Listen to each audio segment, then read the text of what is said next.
दोस्तों नमस्कार, ये है मार्गदर्शन फॉर सिविल सर्विसेज। मैं अनुराग चौधरी। दोस्तों प्रीवियस ईयर्स पेपर्स रिवीजन में इस वीडियो में हम सॉल्व करेंगे उत्तर प्रदेश लोक सेवा आयोग द्वारा आयोजित समीक्षाधिकारी सहायक समीक्षाधिकारी यानी ROARO 2016 के सामान्य अध्ययन प्रश्न पत्र को। इस पेपर को हम दो पार्ट्स में सॉल्व करेंगे। ये इसका पहला भाग है तथा इसमें हम करेंट अफेयर्स के प्रश्नों को टच नहीं करेंगे। इस प्रश्न पत्र को आप बहुत ध्यान से देखिए और इसमें पूछे गए प्रश्नों को अच्छे से तैयार कर लीजिए ताकि आगामी परीक्षाओं में जब ये प्रश्न पूछे जाएं तो आप उनको सही सही अटेम्प्ट कर सकें। तो आइए शुरू करते हैं ROARO 2016 के सामान्य अध्ययन के प्रश्न पत्र को। पहले प्रश्न है दोस्तों, बहुत ही महत्वपूर्ण है कि निम्नलिखित युग्मों में से कौन सा सही सुमेलित नहीं है। यहाँ पर 4 ऑप्शन आपके दिए गए हैं। VD Savarkar the Indian war of independence सही सुमेलित है। RC Majumdar the sipahi mutiny and revolt of 1857 सही है। राधा कमल मुखर्जी अवध इन रिवोल्ट 1857-58 ये आपका सही नहीं है। और SB Chaudhuri civil rebellions in the Indian mutinies 1857 to 1859 तो यहाँ पर ऑप्शन सी आपका सही नहीं है। दोस्तों अवध इन रिवोल्ट 1857 to 58 ये राधा कमल मुखर्जी की नहीं बल्कि याद रखिएगा रुद्रांगसु मुखर्जी द्वारा लिखित पुस्तक है जो वर्ष 2002 में प्रकाशित हुई है। तो ऑप्शन सी आपका सही सुमेलित नहीं है। अगला प्रश्न बहुत ही महत्वपूर्ण है। ब्रिटिश भारत के निम्नलिखित प्रांतों पर विचार कीजिए और उन प्रांतों को पहचानिए जहां 1937 में भारतीय राष्ट्रीय कांग्रेस का मंत्रिमंडल नहीं बना था। तो मध्य प्रांत, उड़ीसा, बंगाल और पंजाब। तो याद रखिएगा बंगाल और पंजाब यानी 3 और 4 में दोस्तों 1937 में भारतीय राष्ट्रीय कांग्रेस का मंत्रिमंडल नहीं बना था। अगला प्रश्न बहुत ही महत्वपूर्ण है। 3 अगस्त 1925 में सेंट्रल लेजिस्लेटिव असेंबली का अध्यक्ष कौन था? ऑप्शन देखिए, CR दास, मोतीलाल नेहरू, MR जयकर या विट्ठल भाई पटेल। तो सही उत्तर विट्ठल भाई पटेल। अगस्त 1925 में सेंट्रल लेजिस्लेटिव असेंबली का अध्यक्ष विट्ठल भाई पटेल थे। अगला प्रश्न आसान सा है। एक बुक के बारे में पूछा गया है कि किसने पॉलिटिक्स इन इंडिया पुस्तक लिखी है। तो सही उत्तर क्या हो जाएगा दोस्तों? पॉलिटिक्स इन इंडिया पुस्तक रजनी कोठारी द्वारा लिखित है। ऑप्शन ए आपका सही उत्तर है। अगला है निम्नलिखित संस्थाओं पर विचार कीजिए। यहाँ पर देखिए 4 संस्थाएं दी गई हैं, इनके स्थापना वर्ष का सही कालानुक्रम बताना है। बंग भाषा प्रकाशिका सभा ये 1836 में स्थापित की गई थी। लैंड होल्डर सोसाइटी 1838 में स्थापित की गई थी। बंगाल ब्रिटिश इंडिया सोसाइटी की स्थापना 1843 यानी 1843 में और इंडियन लीग की स्थापना 1875 में शिशिर कुमार घोष के द्वारा की गई थी। तो 1836, 38, 43 और 75 एक क्रम से 1, 2, 3, 4 ऑप्शन ए आपका सही उत्तर हो जाएगा। अगला प्रश्न है निम्नलिखित में से कौन एक भारतीय संविधान के अंतर्गत आपात की उद्घोषणा का आधार नहीं हो सकता है? ऑप्शन देखिए, युद्ध, बाह्य आक्रमण, सशस्त्र विद्रोह और आंतरिक अशांति। तो सही उत्तर आंतरिक अशांति। दोस्तों भारतीय संविधान के अंतर्गत युद्ध, बाह्य आक्रमण और सशस्त्र विद्रोह आपात उद्घोषणा के आधार हैं, जबकि आंतरिक अशांति आपात उद्घोषणा का आधार नहीं है। ऑप्शन डी आपका सही उत्तर है।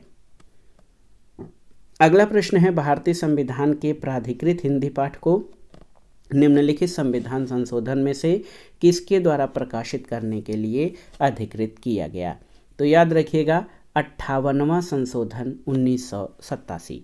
बहुत ही महत्वपूर्ण प्रश्न है। भारतीय संविधान के प्राधिकृत हिंदी पाठ को 58वें संशोधन 1987 के द्वारा प्रकाशित करने के लिए अधिकृत किया गया था। अगले प्रश्न पर आते हैं। निम्नलिखित में से कौन भारतीय संविधान के अंतर्गत सही सुमेलित नहीं है, आपको बताना है। यहाँ पर आप देखिए पंचायत भाग 9 सही है। नगर पालिकाएँ भाग 9 क सही है। सहकारी समितियां भाग 9 ख सही है। अधिकरण भाग 10 ये आपका सही नहीं है। अधिकरणों की व्यवस्था किस भाग में की गई है आपके लिए ये प्रश्न है।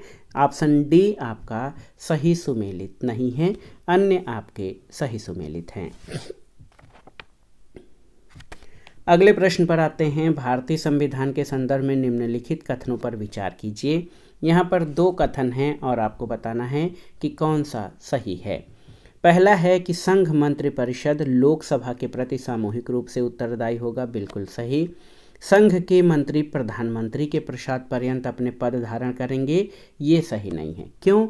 क्योंकि संघ के मंत्री प्रधानमंत्री नहीं बल्कि राष्ट्रपति के प्रसाद पर्यंत अपना पद धारण करते हैं। केवल एक सही है, ऑप्शन ए आपका सही उत्तर हो जाएगा। अगला प्रश्न है सूची 1 का सूची 2 से सुमेलन करिए और दिए गए कूट के आधार पर सही उत्तर का चयन करिए। तो यहाँ पर आप देख सकते हैं 7वीं अनुसूची में विधायी शक्तियों का वितरण है, 8वीं अनुसूची में भाषाओं की व्यवस्था है, 9वीं अनुसूची कुछ विधियों का अधिनियमों का विधिमान्यकरण और 10वीं अनुसूची आप जानते हैं कि दल परिवर्तन के आधार पर निर्भरता के बारे में वर्णन है। तो 3-1-4-2 यहाँ पर आप देख सकते हैं, ऑप्शन सी आपका सही सुमेलन हो जाएगा। अगला प्रश्न है किस भारतीय पंचवर्षीय योजना ने सभी विकासात्मक प्रयासों के सार के रूप में मानव विकास को मान्यता दी? ऑप्शन है 7वीं पंचवर्षीय योजना, 8वीं पंचवर्षीय योजना, 6ठी पंचवर्षीय योजना या 5वीं पंचवर्षीय योजना। तो सही उत्तर 8वीं पंचवर्षीय योजना, ऑप्शन बी आपका सही उत्तर हो जाएगा। दोस्तों 8वीं पंचवर्षीय योजना ने सभी विकासात्मक प्रयासों के सार के रूप में मानव विकास यानी ह्यूमन डेवलपमेंट को मान्यता दी थी।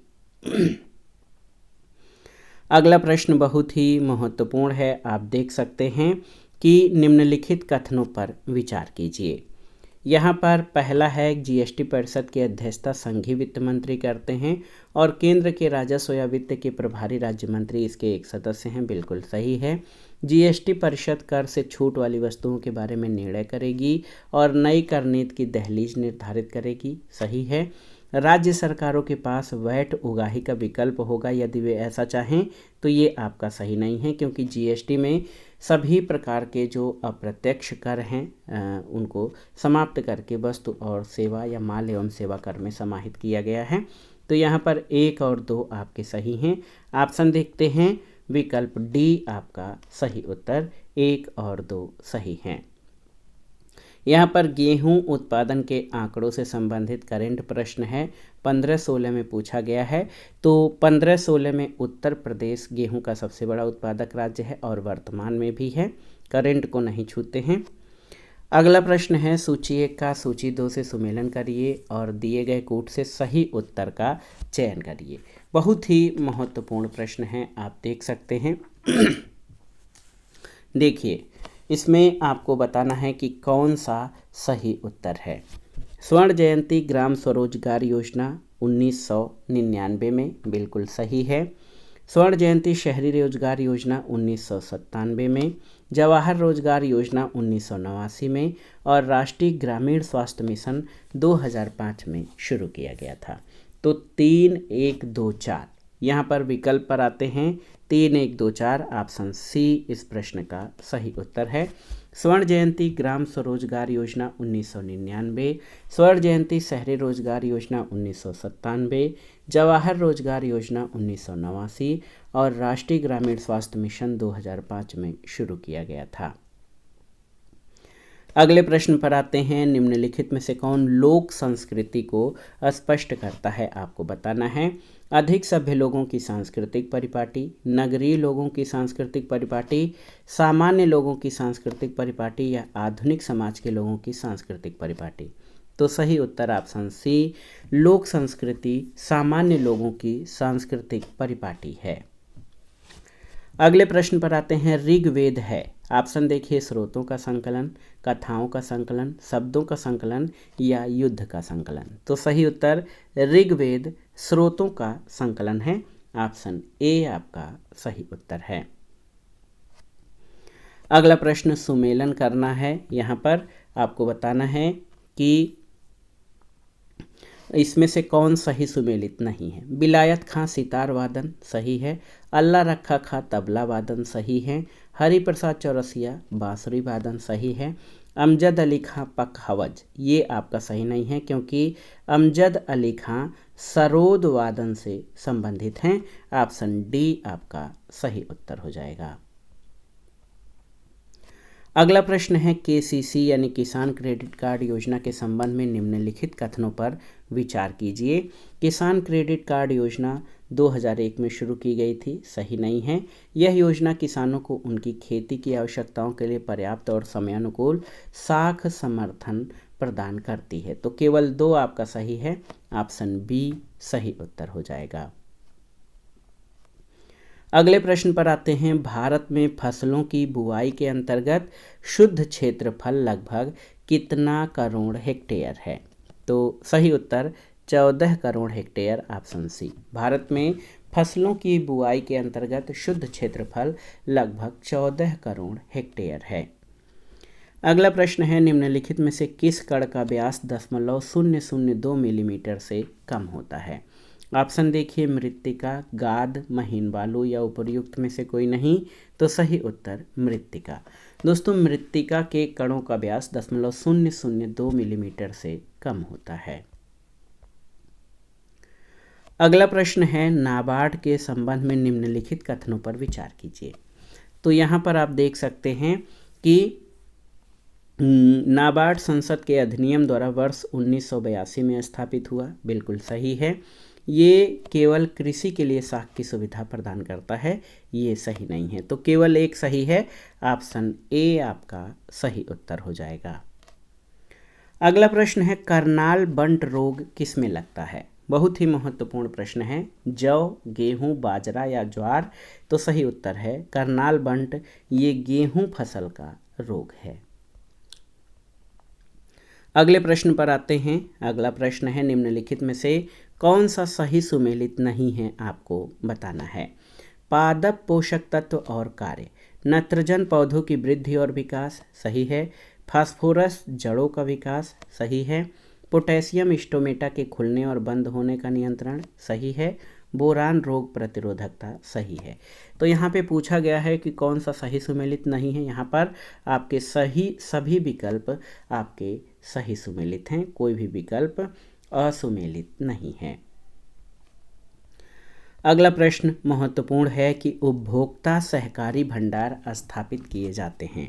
उपभोक्ता सहकारी भंडार स्थापित किए जाते हैं किसके द्वारा?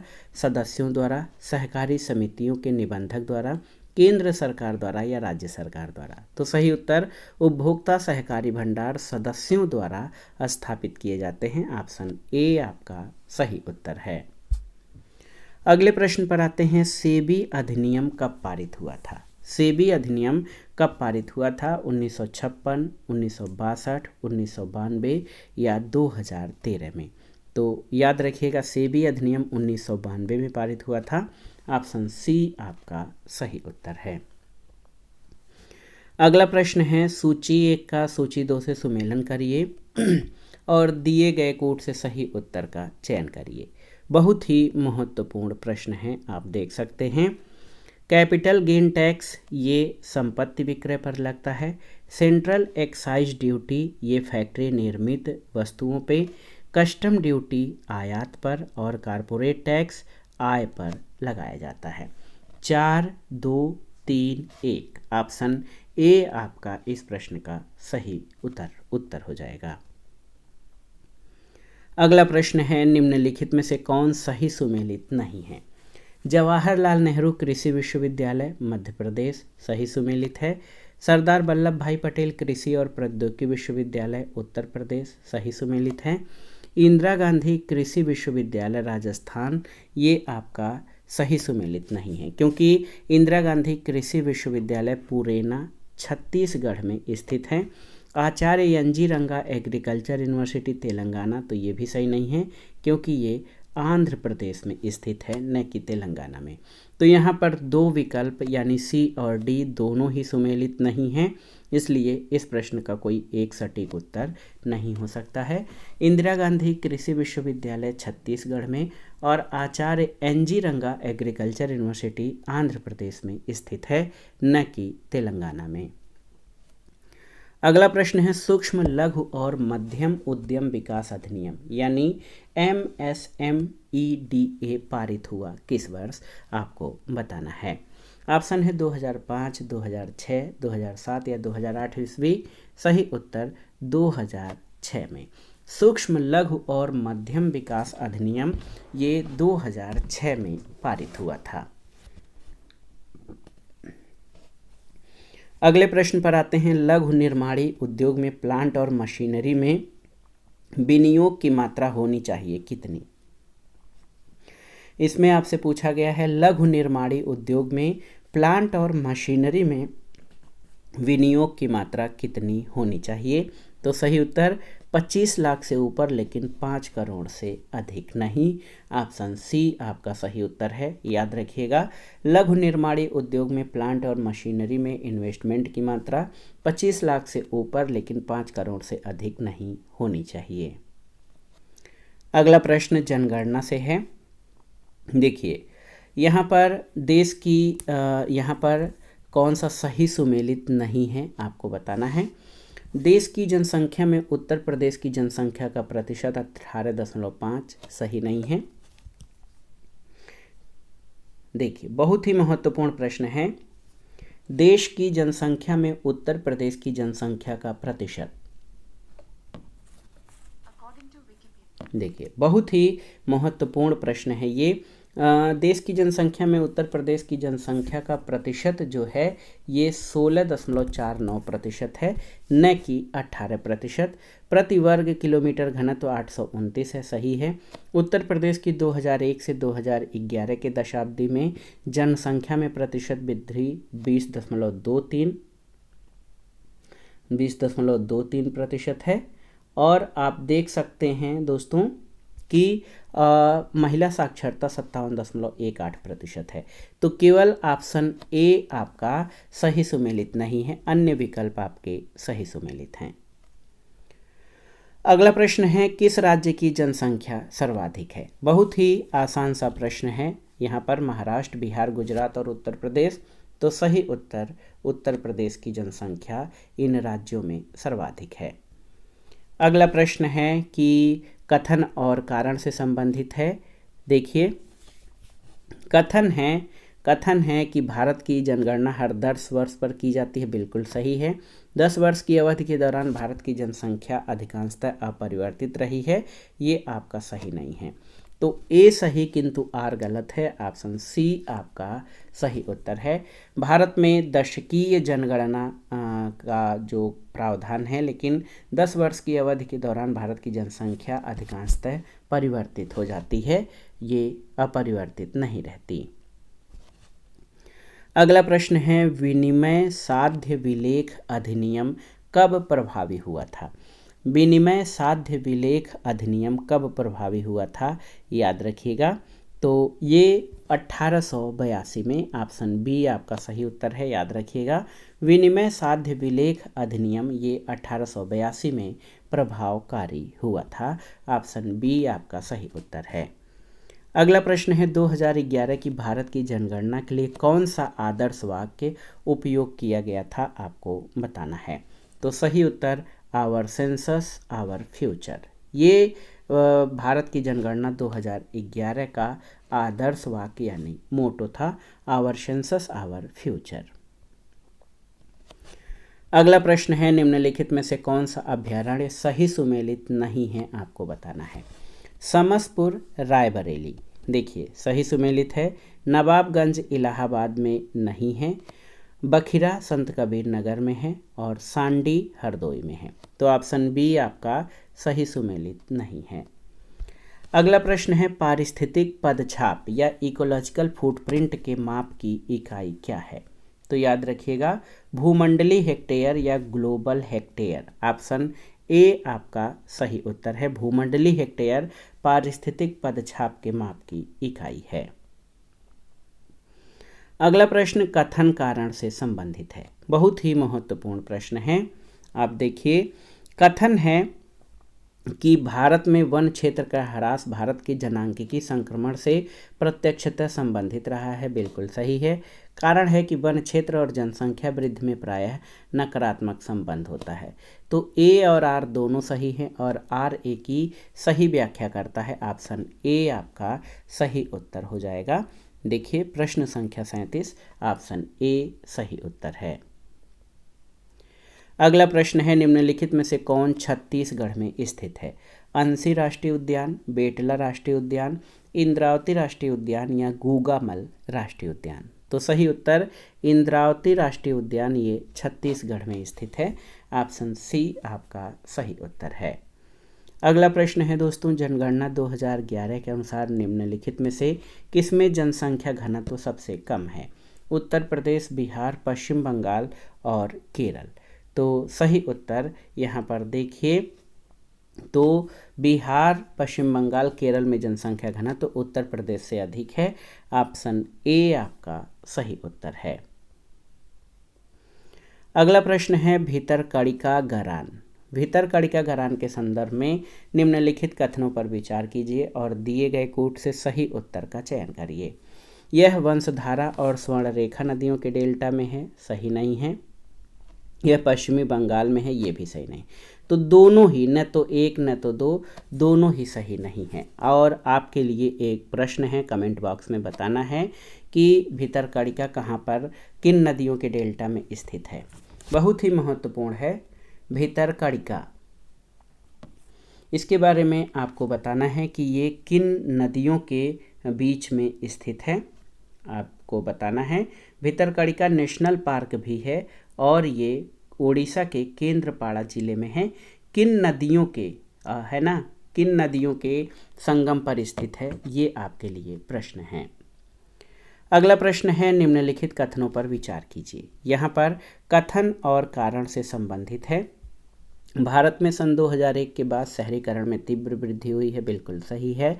भारत में मोबाइल संप्रेषण के क्षेत्र में क्रांति हो रही है, बिल्कुल सही है। तो यहाँ पर कथन और कारण दोनों सही हैं, लेकिन कारण कथन की सही व्याख्या नहीं करता, क्योंकि कथन और कारण दोनों एक दूसरे से संबंधित नहीं हैं, हालांकि दोनों सही हैं।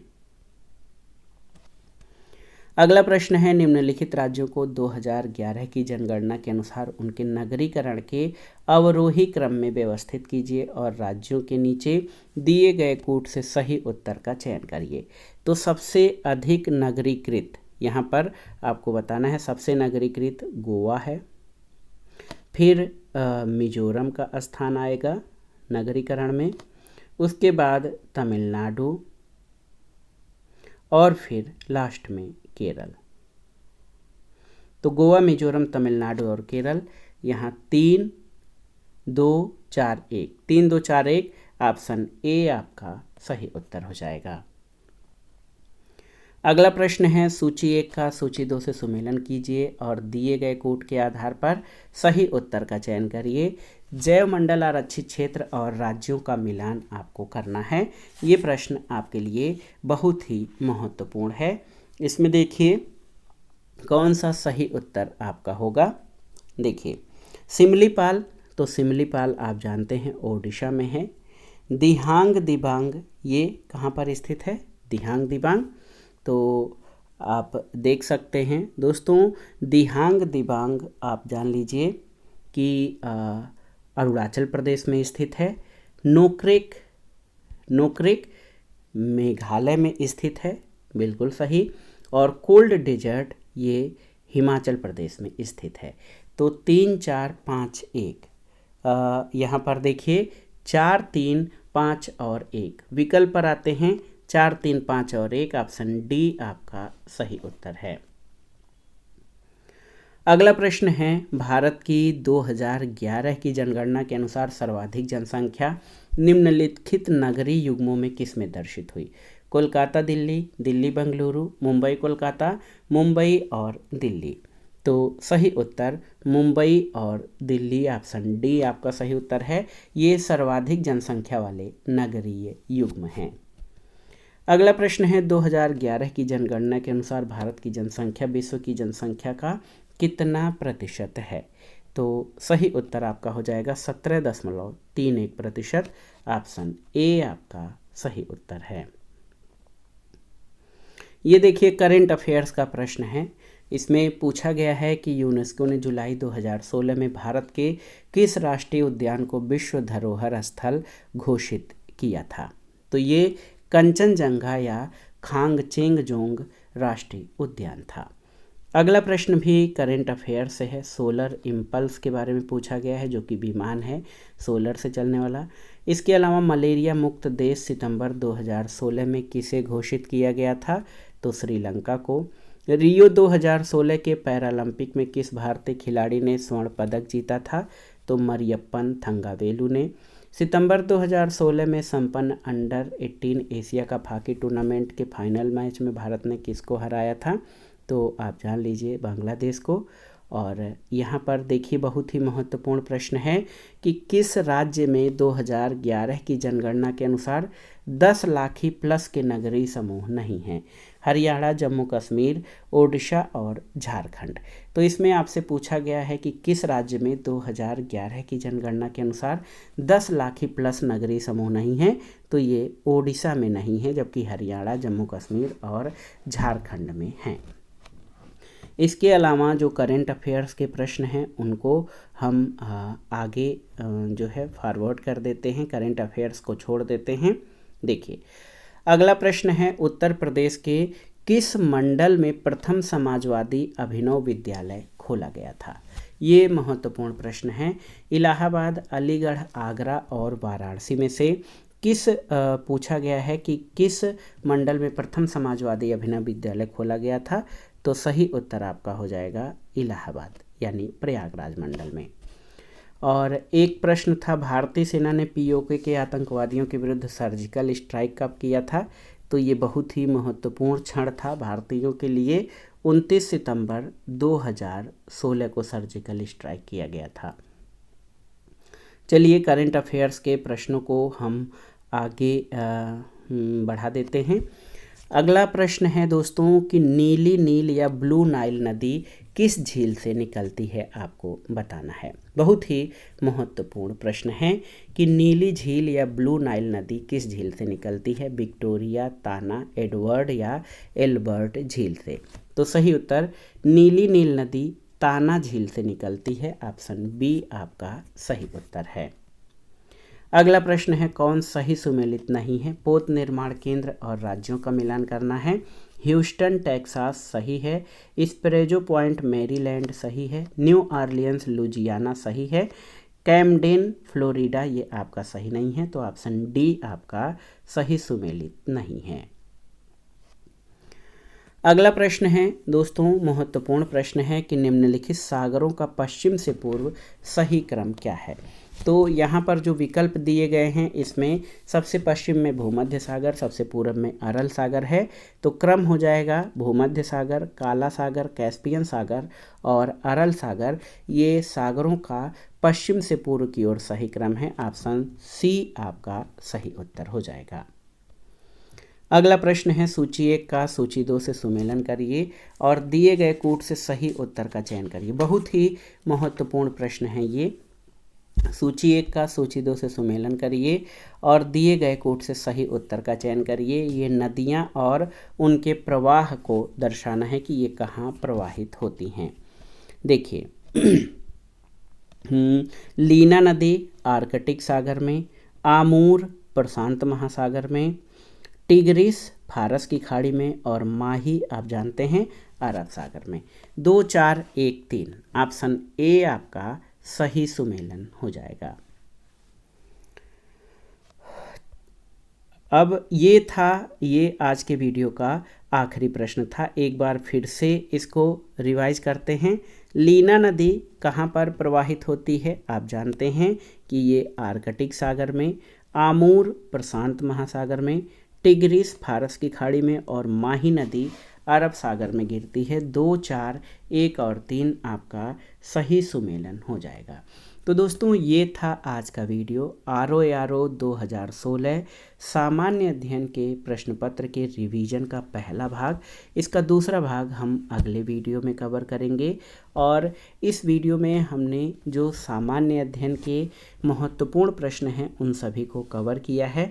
केवल इसमें हमने करंट अफेयर्स के प्रश्नों को स्किप कर दिया है क्योंकि करंट अफेयर्स के जो प्रश्न हैं वो परीक्षा के 10 से 12 महीने पूर्व के पूछे जाते हैं। तो इसलिए हमने करंट अफेयर्स के प्रश्नों को इसमें नहीं शामिल किया है और आगे जब ये परीक्षा की डेट निर्धारित होगी तो करंट अफेयर्स आपको तैयार करना होगा। लेकिन जब ये परीक्षा मान के चलिए जून में आयोजित होनी है, जून जुलाई में, तो आप उस हिसाब से अभी से जनवरी से लेके या नवंबर दिसंबर 2023 से लेकर अभी तक का ये सब करंट अफेयर्स तैयार करते चलिए। लास्ट में रिवीजन में आपको आसानी भी रहेगी। तो ये आज का जो रिवीजन था ROARO पेपर का, प्रीवियस ईयर्स पेपर्स का, ये आप दोहरा लीजिएगा, अच्छे से तैयार कर लीजिए और इसमें जो कठिन प्रश्न हैं उनको अलग से नोट भी करते चलिएगा ताकि जब आपको रिवीजन करना रहे तो केवल थोड़े से प्रश्न देखने रहें, क्योंकि कई ऐसे प्रश्न हैं जो आपको आते हैं और ये 2016 का पेपर बहुत कठिन नहीं था, आसान था। जैसे कि 2023 का जो पेपर पूछा गया था बहुत ही कठिन था, थोड़ा सा आशा के अनुरूप या आशा के विपरीत आ गया था जिस तरह की तैयारी आप लोगों ने किया था। तो इसलिए अपनी तैयारी बेहतर ढंग से करना है, साथ ही साथ प्रीवियस ईयर्स पेपर्स को रिवाइज भी करना है। तो इसी क्रम में हमने ये रिवीजन सेट रखा था। आगे हम इसका दूसरा भाग कवर करेंगे। वीडियो को लाइक करें, शेयर करें और इस चैनल मार्गदर्शन फॉर सिविल सर्विसेज को सब्सक्राइब करें। वीडियो देखने के लिए धन्यवाद दोस्तों, नमस्कार।